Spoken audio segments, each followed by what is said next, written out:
Hello बच्चों, let us read the question first. Let us read the question first.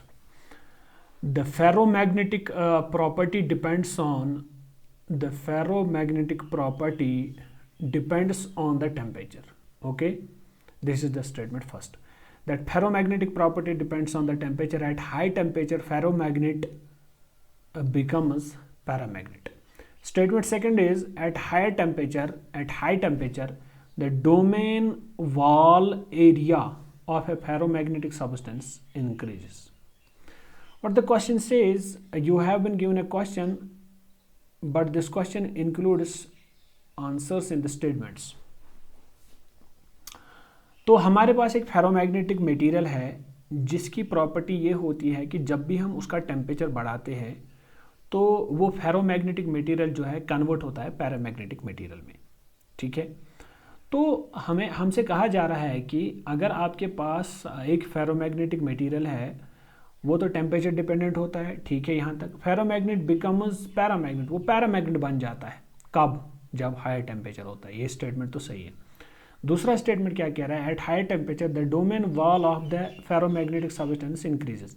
Domain wall जो होता है वो इंक्रीज होता है, लेकिन कहने का मतलब ये है कि अगर आपका फेरोमैग्नेटिक सब्सटेंस हायर टेम्परेचर पे पैरामैग्नेटिक बन जा रहा है तब डोमेन वॉल कैसे इंक्रीज होगा? वो तो डिक्रीज ही होना चाहिए, बिकॉज फेरोमैग्नेटिक सब्सटेंसेस में के अंदर हमारे पास एक डोमेन दिखाई देता है, डोमेन एरिया दिखाई देता है। वो डोमेन एरिया डिसरप्ट होता है जब टेम्परेचर बढ़ जाता है। तो in the light of the above statements choose the most appropriate answer from the option is given below. Both statement first and statement second are false. नहीं, ये गलत है। Statement first is true but the statement second is false. I think this is the correct answer. Statement first is false but statement second is true. No, this is also wrong. Both statement first and statement second are true. No, this is also wrong. So the A is wrong, C is wrong, and D is wrong. Statement second, B part, B option is the statement first is true, but statement second is false. So here I will write its explanation. इसका जो की concept होता है वो क्या है वो हम यहाँ पे लिखेंगे। की कॉन्सेप्ट के अंदर क्या आएगा बेटा? वो ये है कि as temperature increases, as temperature increases, as temperature increases, what will happen to the ferromagnetic materials?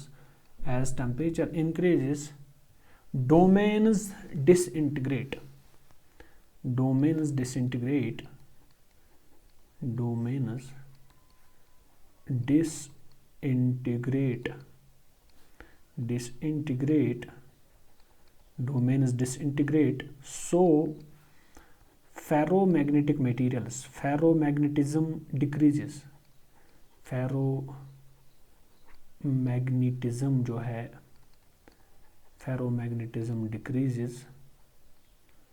ferromagnetism decreases and above Curie temperature, and above Curie temperature, above Curie temperature it becomes paramagnet. It becomes, it means ferromagnetic material, it becomes paramagnetic.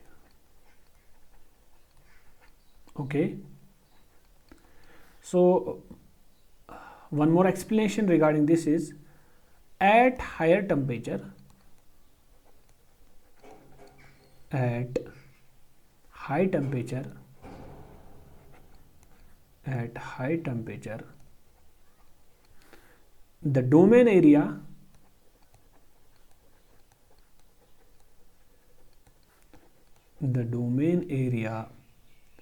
of ferromagnetic substance, of ferromagnetic substance, the domain area of ferromagnetic substance decreases.